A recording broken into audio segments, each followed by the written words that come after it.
दोस्तों, good morning, आदाब, सत श्री अकाल, पाजी नमस्कार। आप सभी मित्रों का हार्दिक स्वागत है। सुमन कासनिया, अमित शर्मा। चलिए, अभी दो ही लोगों के कमेंट आ रहे हैं क्या? हाँ, चलिए नमस्कार दोस्तों जी, आदाब। आप सभी मित्रों को नमस्कार, राधे राधे, जय श्री कृष्णा के साथ आप सभी का हार्दिक स्वागत करते हैं आज की करंट अफेयर्स की क्लास में, जिसमें हम लोग बातचीत करेंगे आज, जैसा कि आपको नजर आ रहा होगा, महत्वपूर्ण पुस्तकें और महत्वपूर्ण दिवस जो आपकी परीक्षा की दृष्टि से इंपॉर्टेंट है, उन पर हम लोग बातचीत करने वाले हैं 2 या 3 क्लासों के अंदर, जहां पर बहुत ही सवाल आने की संभावना रहती है। तो चलिए, हाँ जी, जोधपुर से नमस्कार, कुशराज मीना, आप सभी का स्वागत है। फटाफट अपनी इस क्लास को शेयर कर दीजिए अपने मित्रों के साथ और फिर देखिएगा सवालों की कि किस प्रकार के सवाल आज आपके सामने आ रहे हैं महत्वपूर्ण पुस्तकों से रिलेटेड। मेरी आवाज आप तक पहुंच रही होगी शायद। जी नमस्कार, राम राम गुरुजी, राम राम जी, तेपेंद्र राम, आपको भी गुड मॉर्निंग, सभी को राधे राधे, गुड मॉर्निंग, नमस्कार, आदाब, सत श्री अकाल। आप सभी का स्वागत है आज की इस करंट अफेयर्स की क्लास में। रख भरोसा खुद पर क्योंकि ढूंढता है फरिश्तों को। रख भरोसा खुद पर क्यों ढूंढता है फरिश्तों को। पंछियों के पास कहां होते हैं नक्शे, फिर भी ढूंढ लेते हैं रास्ते। तो हमें भी, जब पक्षी बिना गूगल के मैप के, बिना किसी नक्शे के अपना रास्ता खोज सकते हैं, तो हम तो इंसान हैं और काबिलियत भी रखते हैं और उनसे ज्यादा दिमाग भी रखते हैं। तो रख भरोसा खुद पर क्यों ढूंढता है फरिश्तों को। पंछियों के पास कहां होते हैं नक्शे, फिर भी ढूंढ लेते हैं रास्ते। तो चलिए मित्रों, आप सभी का स्वागत और अब शुरू करते हैं। ठीक है, आप सभी के सामने पहला सवाल जो स्क्रीन पर आ रहा है उसको पढ़िएगा और उसका जवाब देने की कोशिश भी आप लोग करिएगा। सवाल क्या है जरा देखो और जवाब दीजिए। महत्वपूर्ण पुस्तकें आपके लिए लेकर आए हैं, लगभग ये मानकर चलिएगा 12 महीने का करंट अफेयर्स आपके साथ रिवाइज कर रहे हैं हम लोग। तो मेरी उम्मीद है कि आप लोगों को ये सब बहुत अच्छा लगने वाला है। ठीक है, तो चलिए जरा बातचीत देखिए क्या है हमारी। और मोदी @20 ड्रीम्स मीट डिलीवरी पुस्तक के लेखक इनमें से कौन है, ये आपको बताना है। यानी पीएम जो है उनके 8 वर्ष का जो कार्यकाल है, 8 वर्ष के कार्यकाल पर, 8 वर्ष के कार्यकाल पर प्लस इससे पहले जब वो गुजरात के सीएम थे, उस समय से उनके राजनीतिक जीवन पर लिखी गई एक पुस्तक है जिसका नाम है मोदी @20 ड्रीम्स मीट डिलीवरी। इस पुस्तक के लेखक आपको इनमें से बताना है कौन है, तो बताइएगा जरा। नेहा सोनी, ठीक है, कल क्लास जो है वो मौसम खराब होने की वजह से नहीं हुई। ठीक है, तो स्टूडियो तक पहुंचना कल मुश्किल हुआ, इस वजह से क्लास कल नहीं हो पाई। आज आपके सामने क्लास आ रही है। चलिए, इसका राइट आंसर क्या है देखिए। सुधा मूर्ति है या अरविंद पनगड़िया है या एस जयशंकर है। एस जयशंकर हमारे वर्तमान में क्या है भैया, विदेश मंत्री हैं। विदेश मंत्री कौन है वर्तमान में, तो हमारे एस जयशंकर साहब हैं।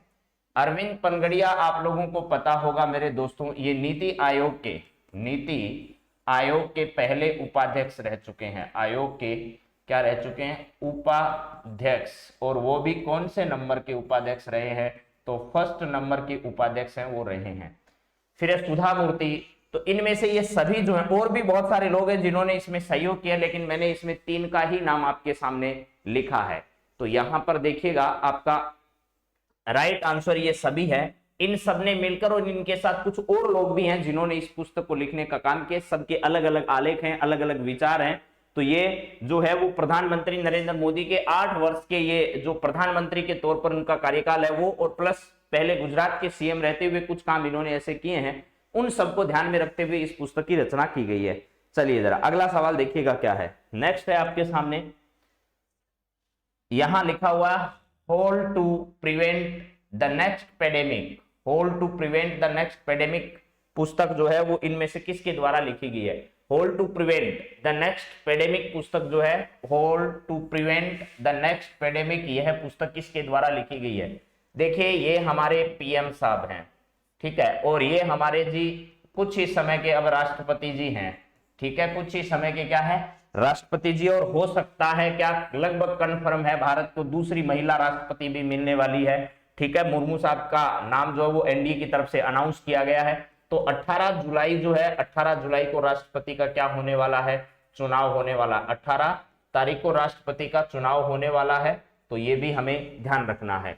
और बिल गेट्स, एस जयशंकर अभी बता दिया आपको विदेश मंत्री है, तो इसका राइट आंसर जो है वो बिल गेट्स है। दुनिया के सबसे धनी व्यक्तियों में इनका नाम जो है वो सबसे ऊपर आता है, सबसे ज्यादा डोनेट करने वाले लोगों में इनका नाम आता है। तो इनका सही आंसर जो है वो क्या है, बिल गेट्स है। How to prevent the next pandemic जो है, ये पुस्तक किसके द्वारा लिखी गई है, बिल गेट्स के द्वारा लिखी गई है। ठीक है, और एक बात आप लोगों को और मालूम होना चाहिए, एग्जाम वॉरियर्स जो है, क्या है, एग्जाम वॉरियर्स, यह जो पुस्तक है वो किसके द्वारा लिखी गई है, तो ये प्रधानमंत्री नरेंद्र मोदी के द्वारा यह पुस्तक जो है वो लिखी गई है। चलिए अगला सवाल जरा देखिएगा क्या है। नेक्स्ट आपके सामने अगला आया है, the India way strategies for an uncertain world. पुस्तक के लेखक आपको इनमें से बताना है कौन है। The India way strategies for an uncertain world पुस्तक के लेखक इनमें से कौन है। एस जयशंकर हैं, बिल गेट्स हैं, उर्जित पटेल है, या इनमें से कोई नहीं। द इंडिया वे, ठीक है, स्ट्रेटेजीज फॉर अनसर्टेन वर्ल्ड, ठीक है, इस अनसर्टेन वर्ल्ड के लिए इंडिया की क्या स्ट्रेटेजी है, ये पुस्तक का शीर्षक है द इंडिया वे। ठीक है, स्ट्रेटेजीज फॉर अनसर्टेन वर्ल्ड नामक पुस्तक जो है वो किसके द्वारा लिखी गई है। ठीक है, हाँ जी, बी आर नागौर साहब, आपको भी राम राम नमस्कार, जय सिया राम। इसका राइट आंसर मेरे मित्रों जो है वो आपके सामने क्या होगा, बिल गेट्स नहीं होगा। ठीक है, उर्जित पटेल आपको पता होगा, आरबीआई के पूर्व गवर्नर रह चुके हैं, आरबीआई के पूर्व गवर्नर जो हैं रह चुके हैं। और आरबीआई जो है इसका मुख्यालय कहां पर है, तो मुंबई में इसका क्या है, मुख्यालय है। 1 अप्रैल 1935, 1 अप्रैल 1935 जो है ये डेट आपके लिए आरबीआई की तरफ से इंपोर्टेंट है। वर्तमान में आरबीआई के गवर्नर कौन है, तो शक्तिकांत दास है। कौन है, शक्तिकांत दास। शक्तिकांत दास जो है वो वर्तमान में आरबीआई के क्या है, गवर्नर है। तो यह पुस्तक जो है वो हमारे विदेश मंत्री जो एस जयशंकर साहब है इनके द्वारा क्या की गई है, लिखी गई है। वर्तमान में विदेश मंत्री जो हैं, पहले विदेश सचिव भी रह चुके हैं, विदेश मंत्री हैं वर्तमान में, और पूर्व में क्या रह चुके हैं, विदेश सचिव रह चुके हैं। इस बार बिना किसी चुनाव लड़े ये मंत्री बन गए थे, आपको पता होगा। ठीक है, सुषमा स्वराज जो है उनके बाद इनको क्या किया गया था, विदेश मंत्रालय का प्रभार इनको दिया गया। तो एस जयशंकर इस पुस्तक के लेखक हैं। The India way strategies for uncertain world नामक पुस्तक के ये लेखक हैं। चलिए अगला सवाल जरा देखिए क्या है। नेक्स्ट आपके सामने जो सवाल है वो तो आप लोग सब जानते ही होंगे, मेरे हिसाब से इतनी चर्चित पुस्तक है, टॉम्ब ऑफ सैंड, रेत समाधि जो पुस्तक है इसके लेखक के बारे में आपको बताना है। क्या है, रेत नहीं है, रेत है ये, रेत समाधि जो है इसी का अंग्रेजी वर्जन जो है वो टॉम्ब ऑफ सैंड है। क्या है, tomb of sand. Tomb of sand जो है वो इसी का अंग्रेजी वर्जन है। टॉम्ब ऑफ सैंड किसका, रेत समाधि जो पुस्तक है, रेत समाधि पुस्तक के लेखक का नाम इनमें से आपको बताना है। टॉम्ब ऑफ सैंड जो है रेत समाधि का अंग्रेजी वर्जन है। विनोद रॉय, सौरव गांगुली, गीतांजलि श्री, हरीश महला। सौरव गांगुली वर्तमान में आपको पता होगा बीसीसीआई जो है उस बीसीसीआई के तो अध्यक्ष हैं, और आईसीसी में जो पुरुष क्रिकेट टीम है यानी पुरुष टीम, उस आईसीसी की पुरुष टीम जो है उसके क्या है, जो मेंटोर टीम है उनकी, उसके अध्यक्ष हैं आईसीसी में सौरव गांगुली जी। और बीसीसीआई के क्या हैं भैया, भारतीय क्रिकेट कंट्रोल बोर्ड जो है उसके अध्यक्ष हैं। ठीक है, महेंद्र सिंह धोनी भारतीय क्रिकेट टीम के मेंटोर हैं। वीवीएस लक्ष्मण जो है वो भारतीय टीम, वो नेशनल क्रिकेट एकेडमी जो है उसके अध्यक्ष हैं। राहुल द्रविड़ जो है वो भारतीय क्रिकेट टीम के वर्तमान में कोच हैं। ये पुराने कुछ खिलाड़ी हैं जिनको महत्वपूर्ण जिम्मेदारी दी गई है। अभी आपका इसमें राइट आंसर जो है वो गीतांजलि श्री है, और गीतांजलि श्री ने इस पुस्तक की रचना की, और ऐसी पहली पुस्तक है, ऐसी पहली भारतीय रचना है जिसको अंतरराष्ट्रीय बुकर पुरस्कार मिला है। क्या मिला है, अंतरराष्ट्रीय बुकर पुरस्कार जो है, बुकर पुरस्कार इस पुस्तक को मिला है, बुकर पुरस्कार इस पुस्तक को क्या किया है, मिला है। तो मेरे हिसाब से ये याद रख लोगे। अभी अभी कंप्यूटर अनुदेशक में भी एक लेखक का नाम आया था, आपको पता होगा, राजस्थानी भाषा के लिए साहित्य अकादमी पुरस्कार मिल चुका मिठेश निर्मोही जो है, मिठेश निर्मोही, ये भी आपको ध्यान रखना है कि मिठेश निर्मोही का नाम क्यों चर्चा में आया। तो मिठेश निर्मोही जो है वो राजस्थानी भाषा जो है, राजस्थानी भाषा के लिए साहित्य अकादमी पुरस्कार इनको मिल चुका है। अब नेक्स्ट जब भी परीक्षा में आएगा तो ये पूछा जा सकता है आपसे कि मिठेश निर्मोही की ऐसी कौन सी रचना है जिसके लिए उनको यह पुरस्कार दिया गया। तो जरा बताइए उनकी रचना का नाम, 2-3 शब्दों का नाम है और आप लोग बता सकते हैं तो जल्दी से बताइए। अगला सवाल आपके सामने है, बिरसा मुंडा जनजाति जननायक पुस्तक के लेखक कौन है। यहां पर एक पुस्तक है जिसका नाम है बिरसा मुंडा जनजाति जननायक। यह पुस्तक जो है वो इनमें से किसके द्वारा लिखी गई है, बिरसा मुंडा जनजाति जननायक जो है यह पुस्तक किसके द्वारा लिखी गई है, धर्मेंद्र प्रधान के द्वारा, अश्विनी वैष्णव के द्वारा, रामनाथ कोविंद के द्वारा या अर्जुन मुंडा के द्वारा। तो देखिए धर्मेंद्र प्रधान हमारे केंद्रीय शिक्षा मंत्री हैं, ठीक है, शिक्षा मंत्रालय का प्रभार किनके पास है, शिक्षा मंत्रालय इनके पास है, ठीक है। अश्विनी वैष्णव के पास रेल मंत्रालय है, रेल मंत्रालय इनके पास है। रामनाथ कोविंद जी हमारे क्या हैं भैया, राष्ट्रपति जी हैं, अब कुछ दिन के राष्ट्रपति भवन में मेहमान हो रहे हैं। अर्जुन मुंडा हमारे क्या हैं, तो जनजातीय मंत्री हैं, जनजातीय मंत्री कौन है, तो अर्जुन मुंडा है। अब आपको यह सोचकर जवाब देना है कि इनमें से कौन सा राइट आंसर होगा, ठीक है। हाँ जी, हाँ, मुक्ति नामक उनकी जो है उसके लिए दिया गया था, मिठेश निर्मोही को उनकी रचना मुक्ति के लिए दिया गया था। यहां मैं लिख देता हूं, चलो, यहां राजस्थानी भाषा की इनकी रचना है मुक्ति, उसके लिए क्या किया गया था, उनको यह पुरस्कार प्रदान किया गया था, ठीक है, मिठेश निर्मोही। आगे भी ध्यान रखिएगा, दोबारा परीक्षाओं में रिपीट होते हैं सवाल।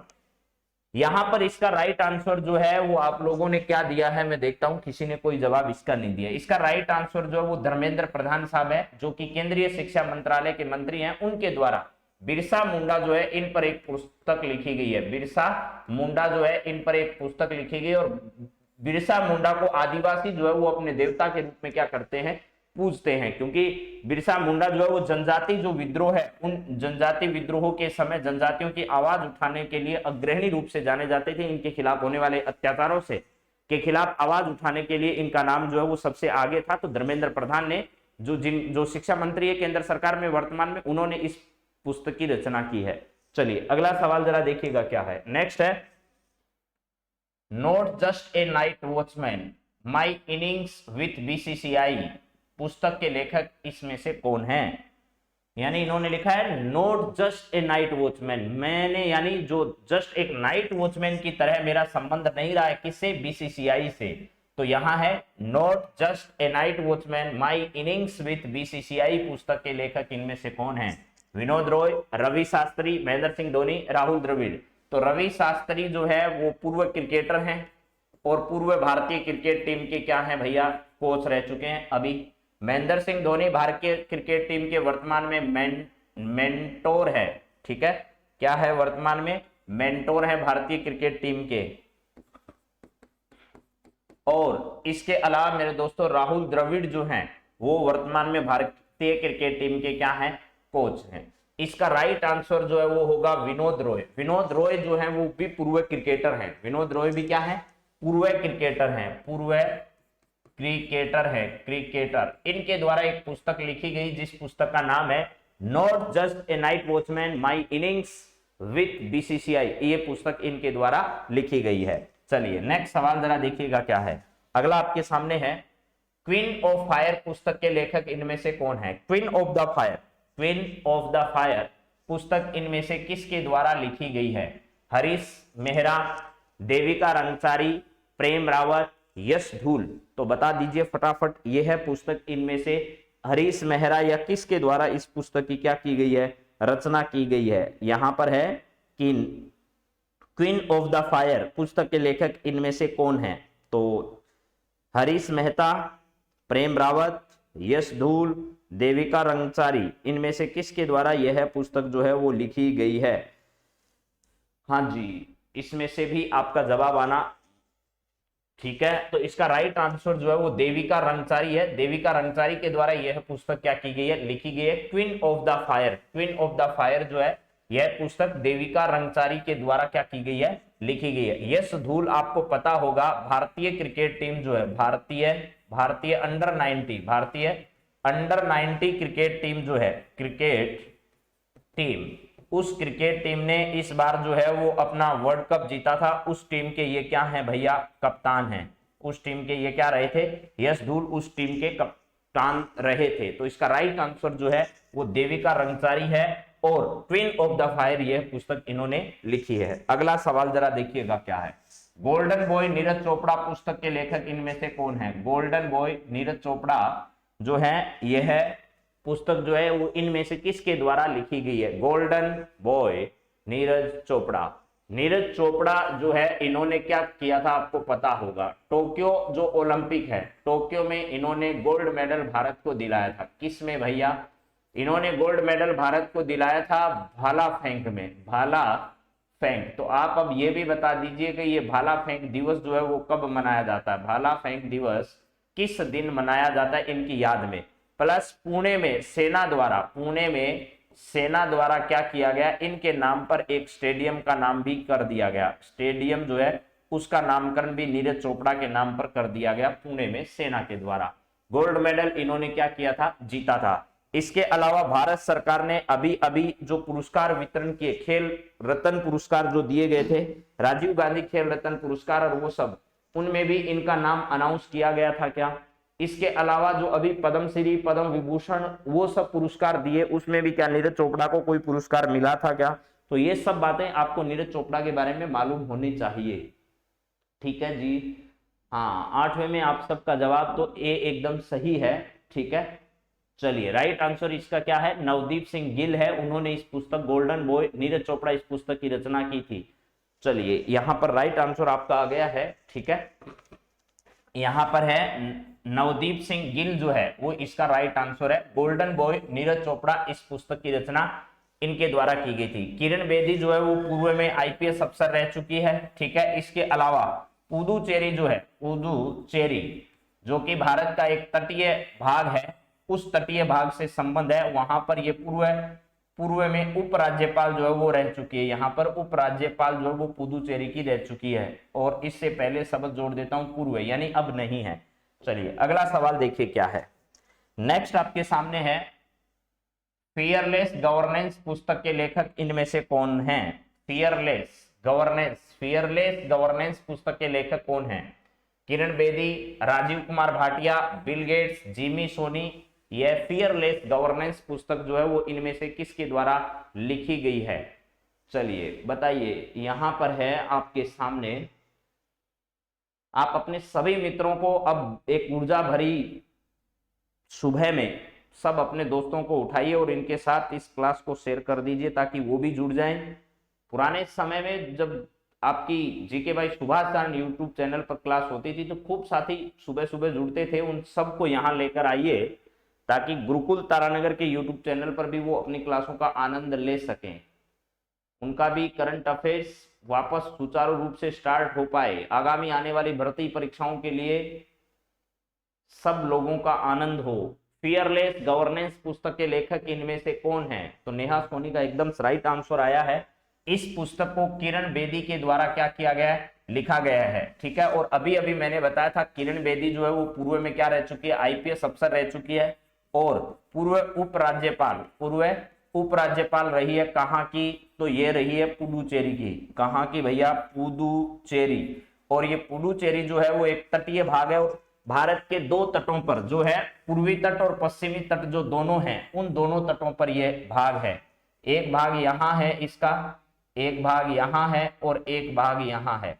ठीक है, एक का नाम माहे है, माहे, करिकाल, यनम और पुडुचेरी। ये चार भाग जो हैं, इन चारों भागों को मिलाकर जो है वो क्या बना है आपका, इन चारों भागों को मिलाकर जो है वो मेरे मित्रों पुडुचेरी एक केंद्र शासित प्रदेश बना है। इन चारों को मिलाकर पुडुचेरी एक यूटी जो है वो बना है। इसके ये भाग हैं, माहे है, करिकाल है, यनम है और पुडुचेरी है। तो यहां पर है एम, ठीक है, वाई और यहां पर लिख दीजिएगा करिकाल और उसके बाद इसी के नजदीक यहां पर है पुडुचेरी। ये जो तटीय भाग हैं ये सब आपको ध्यान होने चाहिए। तो किरण बेदी ने एक पुस्तक लिखी फियरलेस गवर्नेंस, ये है इनसे रिलेटेड है। अगला देखिए क्या है। नेक्स्ट आपके सामने है ए नेशन टू प्रोजेक्ट। पुस्तक के लेखक इनमें से कौन है? ए नेशन टू प्रोजेक्ट पुस्तक इनमें से किसके द्वारा लिखी गई है? Priyam Gandhi Mody, Bill Gates, Jimmy Soni, Anirudh Suri.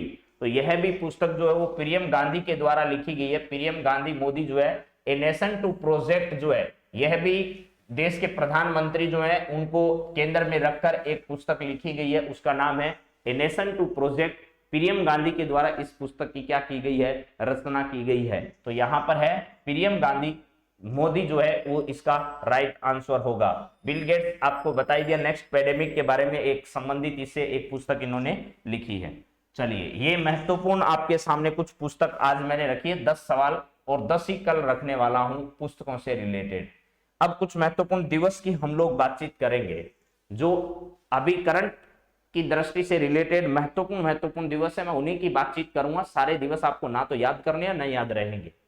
1 मई को इनमें से कौन सा दिवस मनाया जाता है? 1 मई जो आता है उस दिन कौन सा दिवस जो है वो इस दिन मनाया जाता है?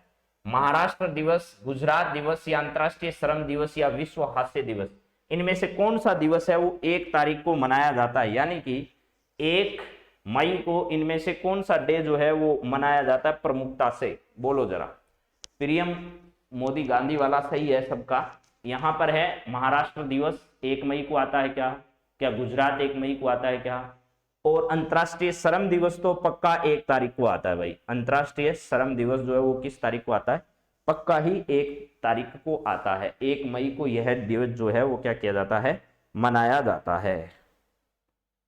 चलिए जरा बताइए तो इनमें से कौन सा राइट आंसर इसका होगा?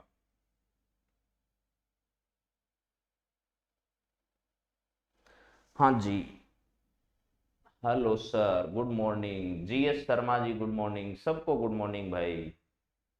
हाँ, इसमें राइट आंसर आप लोगों का क्या होगा? ई होगा। ये सभी दिवस जो है वो 1 मई को ही मनाए जाते हैं। महाराष्ट्र से गुजरात अलग हुआ तो महाराष्ट्र और गुजरात का जो स्थापना दिवस है वो 1 मई को ही मनाया जाता है।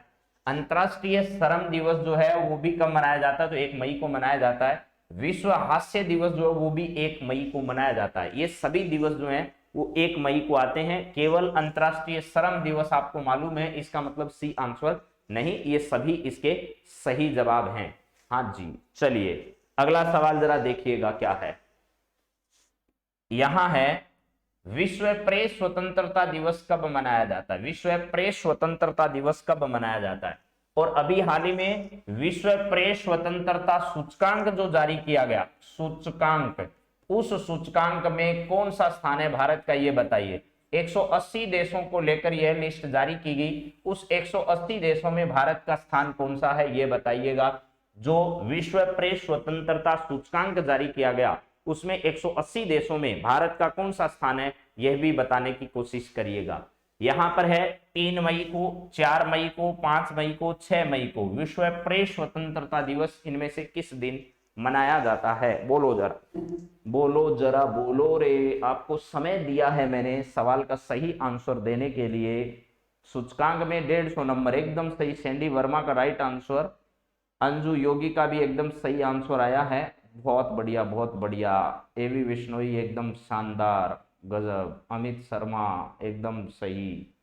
अरे वाह भाई वाह, आप लोगों ने बहुत ही। गायत्री गुजर ने भी एकदम सही जवाब दिया है। चलिए, ये आपका राइट आंसर है भाई।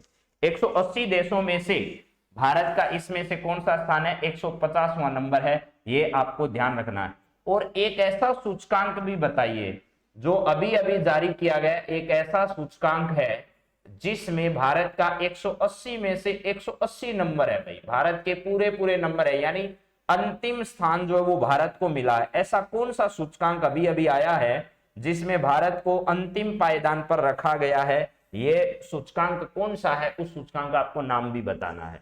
विश्व प्रेस स्वतंत्रता दिवस जो है वो 3 मई को क्या किया जाता है, मनाया जाता है। और विश्व प्रेस स्वतंत्रता सूचकांक जो है उसमें भारत का 150वां नंबर है 180 देशों में। वेरी गुड, सैंडी वर्मा का ये भी सही जवाब आया है। यानी विश्व पर्यावरण सूचकांक जो है, इस पर्यावरण सूचकांक जो है उसमें भारत का 180 नंबर का स्थान है। यानी विश्व के तमाम देश जो हैं इस पर्यावरण सूचकांक में भारत से ऊपर हैं और भारत का इसमें अंतिम जो है वो अंतिम स्थान भारत का रहा है। Very good. चलिए अगला देखिए, अगले सवाल पर हम लोग बातचीत कर रहे हैं। यहां पर लिखा हुआ है निम्न में से असत्य कथन आपको बताना है, कौन सा है? निम्न में से असत्य कथन आपको बताने। बहुत ही शानदार सवाल मैंने इसमें रखे हैं, आप लोगों का मन जो है वो एकदम बाग बाग हो जाएगा।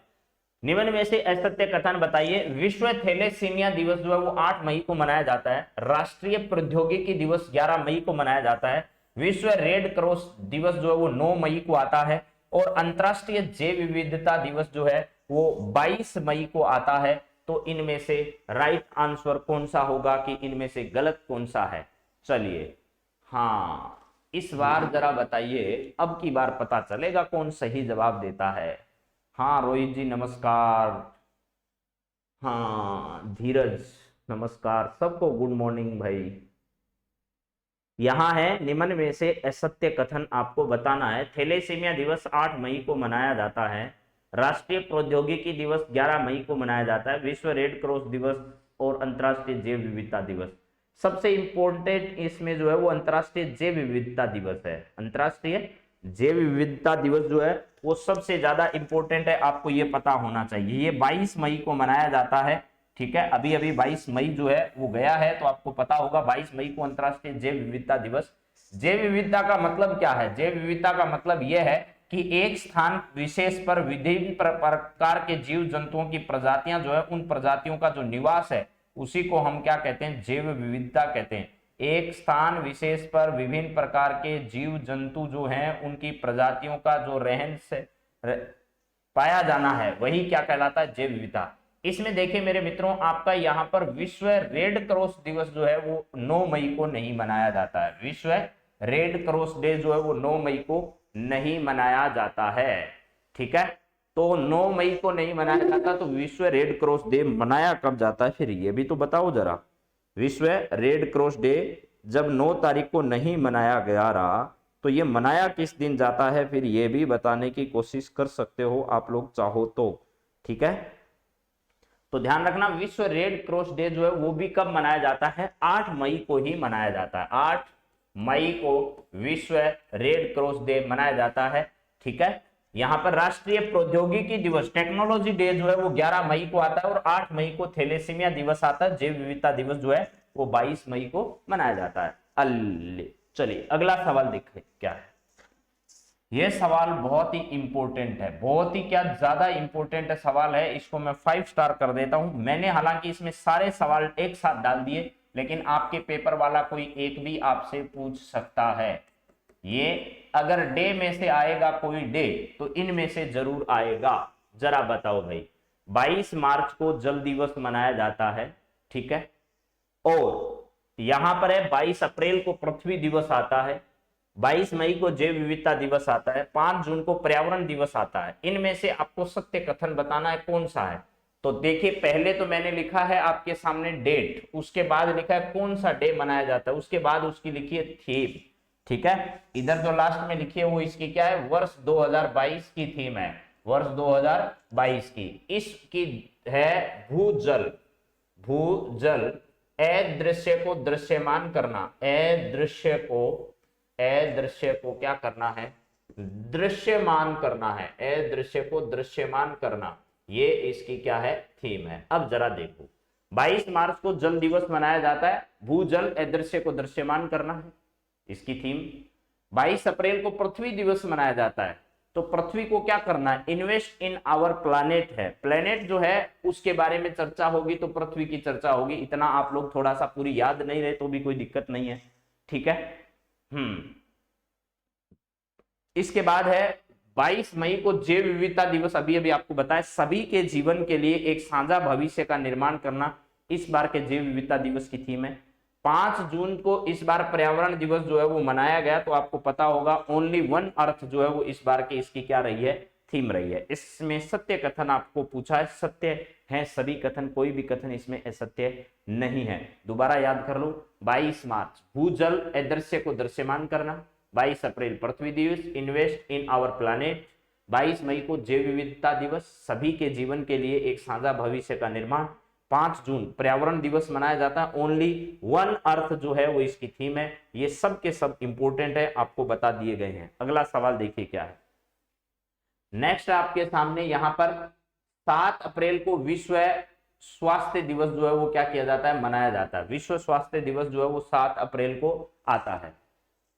अब देखिए वर्ष 2022 की इसकी थीम क्या थी, ये जरा बताइए। तो राजस्थान में आपको मालूम होना चाहिए मेरे दोस्तों, 2011 का वर्ष है और दिन है 2 अक्टूबर का। 2 अक्टूबर 2011 को निशुल्क दवा योजना जो है, निशुल्क दवा योजना वो राजस्थान में क्या की गई थी, शुरू की गई थी, निशुल्क दवा योजना। ठीक इसके एक वर्ष बाद 7 अप्रैल का दिन आया था, 7 अप्रैल 2012। 7 अप्रैल 2012 को राजस्थान में निशुल्क जांच योजना शुरू की गई थी।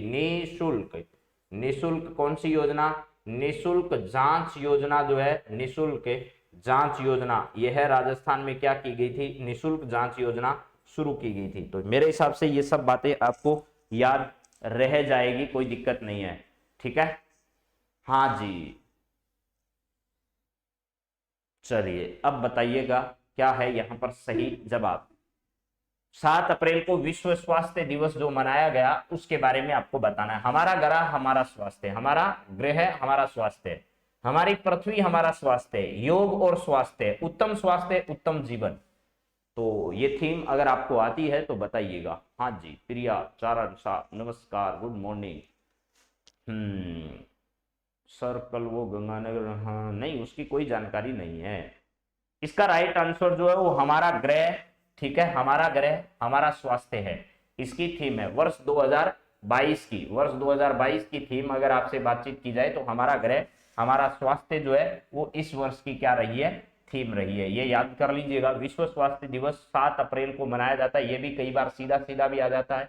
और 7 अप्रैल 2012 को निःशुल्क जांच योजना जो है वो शुरू की गई राजस्थान में।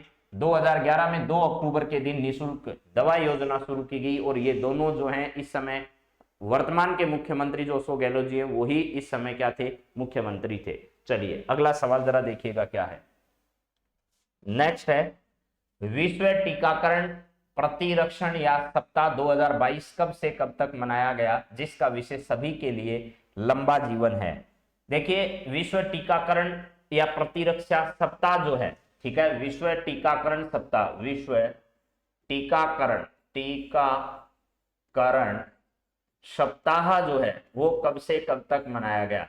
यह सप्ताह जो है वो 24 से लेकर के 30 अप्रैल तक, 24 से लेकर के 30 अप्रैल तक मनाया गया। 24 से लेकर के 30 अप्रैल 2022 तक मनाया गया। टीकाकरण जो है उसके खिलाफ लोगों में जागरूकता आए, इसको लेकर के यह जो सप्ताह है वो इस बार मनाया गया। तो इसका राइट आंसर जो है वो होगा 24 से लेकर के 30 अप्रैल के बीच में यह मनाया गया, ठीक है। हाँ जी, सुरेश कुमार जी, पूनम भाटी जी, सबको नमस्कार, गुड मॉर्निंग। सवालों पर जवाब देने की कोशिश करिए। सब परीक्षा के इंपॉर्टेंट सवाल जो है वो आज आपको कराए गए हैं। निम्न में से सत्य कथन आपको बताना है, कौन सा इनमें से सत्य कथन है, जरा देखो भैया। मृदा स्वास्थ्य कार्ड दिवस 19 फरवरी को मनाया जाता है। विश्व आर्द्र भूमि दिवस 2 फरवरी को। वेटलैंड डे जो है, वेटलैंड डे, ठीक है। और राजस्थान में 2 वेटलैंड है, राजस्थान में 2 रामसर साइट के स्थान है। राजस्थान में रामसर साइट जो है, ईरान के रामसर शहर में सम्मेलन हुआ, उसी की वजह से नाम पड़ गया रामसर। तो यह रामसर साइट जो है इसमें राजस्थान के 2 स्थान है मेरे दोस्तों, एक तो केला देव है और एक कौन सा है आपका सांबर झील है। सांबर झील जो है वो इसके अंतर्गत क्या की गई है, शामिल की गई है, ठीक है। एक स्थान कहां पर है, एक है भरतपुर के अंदर, भरतपुर के अंदर है। और ये कहां पर है, तो ये जयपुर जिले में है। कहां पर है, जयपुर जिले में। इसको किस में शामिल किया गया, रामसर साइट में। राजस्थान के कितने स्थान शामिल है, 2 स्थान है। राष्ट्रीय, राष्ट्रपति नहीं है ये, राष्ट्रीय है। इस भाई को राष्ट्रपति से इतना मोह कैसे हो गया, हर राष्ट्रीय को राष्ट्रपति लिखता है। राष्ट्रीय कृमि मुक्ति दिवस जो है वो 10 फरवरी को क्या किया जाता है, मनाया जाता है। ठीक है, हाँ जी। डेली क्लास का टाइम सुबह 5 बजे से है। Suresh Kumar ji good morning. सुरेश कड़वासरा जी आपको भी नमस्कार, सभी को नमस्कार। तो देखिए मेरे मित्रों, मृदा स्वास्थ्य कार्ड जो दिवस है वो 19 फरवरी को मनाया जाता है। आर्द्र भूमि दिवस 2 फरवरी को, वेरी वेरी इंपॉर्टेंट है विश्व आर्द्र भूमि दिवस 2 फरवरी वाला। और राष्ट्रीय कृमि मुक्ति दिवस जो है वो 10 फरवरी को मनाया जाता है। इसका मतलब ये सभी कथन आपके क्या हैं, सत्य, एकदम टकाटक सत्य हैं। यहां पर केवला देव लिख देते हैं। चलिए, हाँ जी, अगला सही जवाब देखिएगा क्या है आपका। जी गुमनाम साहब आपको भी नमस्कार। आज आपके सामने 18 नंबर सवाल जो है वो देखिए क्या है। विश्व आर्द्र भूमि दिवस 2 फरवरी को मनाया जाता है, अभी अभी बता चुका हूं। लेकिन अब हम लोग उससे आगे की बातचीत कर रहे हैं, जहां से परीक्षा में सवाल पूछे जाने की संभावना है। विश्व आर्द्र भूमि दिवस 2 फरवरी को मनाया जाता है। वर्ष 2022 की इसकी थीम बताइए। लोगों और प्रकृति के लिए आर्द्र भूमि कार्यवाही, जलवायु और आर्द्र भूमि, जल, मृदा और जीव, इनमें से कोई नहीं। 19 फरवरी 2015 को जी मृदा स्वास्थ्य कार्ड योजना राजस्थान के सूरतगढ़ के गंगानगर से शुरू की गई थी। उस समय राजस्थान की मुख्यमंत्री वसुंधरा राजे, देश के प्रधानमंत्री नरेंद्र मोदी थे। हाँ जी, चलिए, वेरी गुड, आपके पास जानकारियां बहुत ही हैं। इस 18 नंबर का सही आंसर क्या होगा, 2 फरवरी 2022 जो विश्व आर्द्र भूमि दिवस हमने बनाया, उसकी थीम जो है वो लोगों और प्रकृति के लिए आर्द्र भूमि कार्यवाही जो है वो इस वर्ष की क्या रही है, आपकी थीम रही है। तो मुझे उम्मीद है कि आपको ये बात जरूर समझ में आई होगी। लोगों और प्रकृति के लिए आर्द्र भूमि जो कार्यवाही है उसके लिए यह दिवस जो है वो क्या किया जाता है, मनाया जाता है। तो मुझे लगता है कि आपको ये सारी बातें जो है वो समझ में आई होगी। एक बार जरा आप लोग फटाफट देख लीजिएगा, मैं रिवाइज करवा देता हूं सब के सब सवाल ताकि आपको वापस याद हो जाए। मोदी @20 ड्रीम्स मीट डिलीवरी पुस्तक के लेखक जो हैं वो ये सब हैं, सुधा मूर्ति, अरविंद पनगड़िया, एस जयशंकर, इन्होंने सब ने मिलकर लिखा है। होल्ड to prevent the next pandemic पुस्तक के लेखक जो हैं वो बिल गेट्स हैं, जो कि कोविड-19 की पेडेमिक जो हुई उसके ऊपर लिखी गई है। इसके बाद the India way strategies for an uncertain world नामक पुस्तक जो है वो एस जयशंकर के द्वारा लिखी गई, जो कि हमारे विदेश मंत्री हैं। इसके बाद है टॉम्ब ऑफ सैंड, रेत समाधि जो पुस्तक है वो गीतांजलि श्री के द्वारा लिखी गई है, जिसको अंतरराष्ट्रीय बुकर पुरस्कार मिल चुका है। इसके बाद नेक्स्ट है बिरसा मुंडा जनजाति जननायक पुस्तक के लेखक जो हैं वो धर्मेंद्र प्रधान है, जो केंद्रीय शिक्षा मंत्रालय का जिनके पास जो है वो प्रभार है। Not just a night watchman my innings with BCCI नामक पुस्तक जो है वो विनोद रॉय के द्वारा लिखी गई है, जो कि एक भारतीय पूर्व क्रिकेटर हैं। इसके बाद नेक्स्ट सवाल है क्वीन ऑफ फायर पुस्तक के लेखक इनमें से कौन है, तो देविका रंगचारी जो है वो क्वीन ऑफ द फायर नामक पुस्तक के लेखिका है। और यश धूल जो है वो भारतीय अंडर-19 क्रिकेट टीम जो विश्व कप जीत चुकी है उसके कप्तान हैं। गोल्डन बॉय नीरज चोपड़ा जो पुस्तक है यह है नवदीप सिंह गिल के द्वारा लिखी गई, और नीरज चोपड़ा ने टोक्यो ओलंपिक में भाला फेंक में गोल्ड मेडल जो है वो जीता था। और भारतीय सेना ने इनके नाम पर पुणे में एक स्टेडियम भी रखा, और भारत के प्रधानमंत्री ने इनकी याद में भाला फेंक दिवस जो है वो भी घोषित किया है। फियरलेस गवर्नेंस नामक पुस्तक के लेखक जो है वो किरण बेदी हैं, जो कि पुदुचेरी की पूर्व जो है वो उपराज्यपाल रह चुकी है, और इसके अलावा वो पूर्व में एक आईपीएस अफसर भी रह चुकी है। इसके अलावा है ए नेशन टू प्रोजेक्ट नामक पुस्तक जो है वो पीएम मोदी गांधी के द्वारा क्या की गई है, लिखी गई है। 1 मई को जो है वो महाराष्ट्र, गुजरात और अंतर्राष्ट्रीय श्रम और विश्व हास्य दिवस जो है वो मनाया जाता है। इसके बाद विश्व प्रेस स्वतंत्रता दिवस जो है वो 3 मई को मनाया जाता है। विश्व प्रेस स्वतंत्रता सूचकांक में 150 में से 180 में से भारत जो है वो 150वें स्थान पर है। पर्यावरण सूचकांक में 180 में से 180 अंक प्राप्त करके अंतिम पायदान पर भारत है। असत्य कथन में से विश्व थैलेसीमिया दिवस 8 मई को आता है। प्रौद्योगिकी दिवस 11 मई को, विश्व रेड क्रॉस डे जो है वो 8 मई को मनाया जाता है। अंतर्राष्ट्रीय जैव विविधता दिवस जो है वो 22 मई को मनाया जाता है। तो इनमें से आपको थीम बतानी थी, ये सबसे इंपॉर्टेंट सवाल था आज की पूरी क्लास का। 22 मार्च को जल दिवस आता है, तो भूजल अदृश्य को दृश्यमान करना ये इस वर्ष की थीम है। 22 अप्रैल पृथ्वी दिवस आता है, उसकी theme invest in our planet है। और 22 मई को जैव विविधता दिवस मनाया जाता है, सभी के जीवन के लिए एक साझा भविष्य, ये इस बार की थीम है। 5 जून पर्यावरण दिवस मनाया जाता है, ओनली वन अर्थ जो है वो इसकी थीम है। पर्यावरण से रिलेटेड जो दिवस हम मना रहे हैं, सिर्फ आप उन्हीं की जो है वो थीम याद कर लो तो भी बहुत अच्छा होगा। इसके बाद है 7 अप्रैल को विश्व स्वास्थ्य दिवस मनाया जाता है, जिसकी थीम जो है वो हमारा ग्रह है और हमारा स्वास्थ्य है। इसके अलावा विश्व टीकाकरण सप्ताह 2022 में जो है वो 24 से लेकर के 30 अप्रैल के बीच में मनाया गया। और मृदा स्वास्थ्य कार्ड दिवस जो है वो 19 फरवरी को मनाया जाता है। और 2015 में मृदा स्वास्थ्य कार्ड योजना राजस्थान के गंगानगर के सूरतगढ़ से शुरू की गई। विश्व आर्द्र भूमि दिवस 2 फरवरी को मनाया जाता है। राष्ट्रीय कर्मी मुक्ति दिवस 10 फरवरी को मनाया जाता है। इसके अलावा विश्व आर्द्र भूमि दिवस 2 फरवरी को तो मनाया, इसकी थीम जो है लोगों और प्रकृति के लिए आर्द्र भूमि कार्यवाही जो है वो इस बार की थीम रही है। तो आप सभी मित्रों को बहुत बहुत धन्यवाद। प्रणाम गुरुदेव। निवाई टोंक से जी सैनी जी, आपको भी नमस्कार। सभी को राधे राधे, जय श्री कृष्णा।